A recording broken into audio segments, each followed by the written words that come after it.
तो आज हम कंटिन्यू करेंगे सोलो लेवलिंग के 132 पेज से।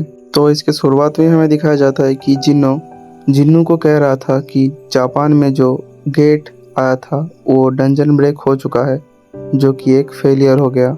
और फिर दोबारा सीन शिफ्ट होता है और हमें दिखाया जाता है जिन्नू के फादर को, जो कि अपने सेक्रेटरी से पूछ रहा था कि इटर्नल स्लीप के वजह से वो कितने देर तक सोया हुआ था। फिर उनका सेक्रेटरी उसके सारे आंसर भी देते हैं और एक फाइल भी देते हैं जो कि जिन्नू के माँ के बारे में था। फिर जिन्नू के फादर को कुछ ऐसा लगता है कि जिन्नू के पास इस इटर्नल स्लीप के बारे में कुछ तो पता होगा।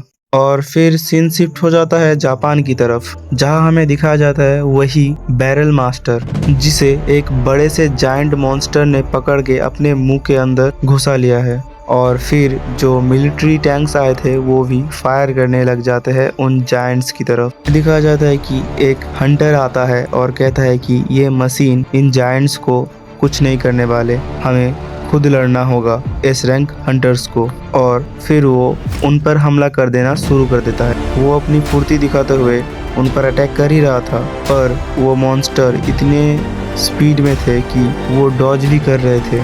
और ये सारे सीन्स एक हेलीकॉप्टर के द्वारा रिकॉर्ड किया जा रहा था। फिर एक और बार सीन शिफ्ट होता है और हमें दिखाया जाता है जिन्नू को, जो कि बैठ के सोच रहा था कि ये डंजन ब्रेक पूरे एशिया को खतरे में डाल सकता है, जो कि पूरे जेजू आइलैंड की तरह था, इसीलिए उसे भी जाना चाहिए।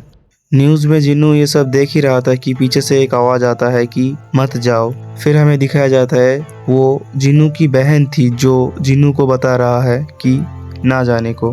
फिर जिन्नू जब उसे पूछता है कि इसका क्या मतलब है, तो सामने से जीना जवाब देती है कि मुझे पता है कि तुम जाने वाले हो।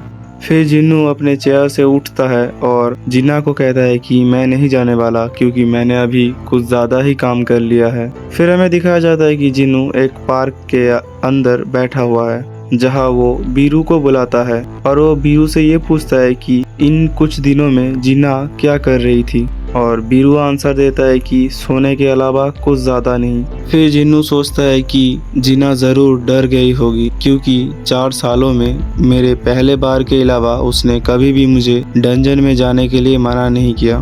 फिर जिन्नू जब उठ के जा रहा था, उसके सामने एक कार आके रुका, जो कि था चेयरमैन यो का। जिन्नू के फादर जिन्नू की तरफ एक चेक बढ़ाते हैं।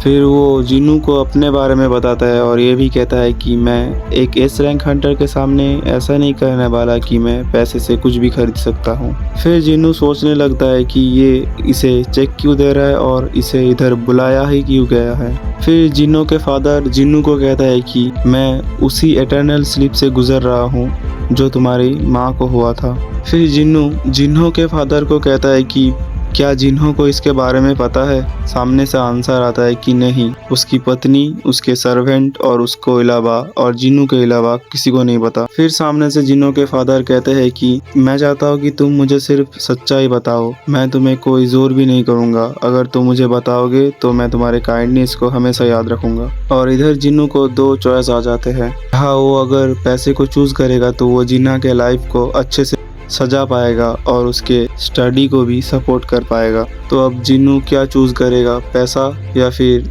अपने पावर को छुपा के ही रखेगा? क्या लगता है तुम्हें?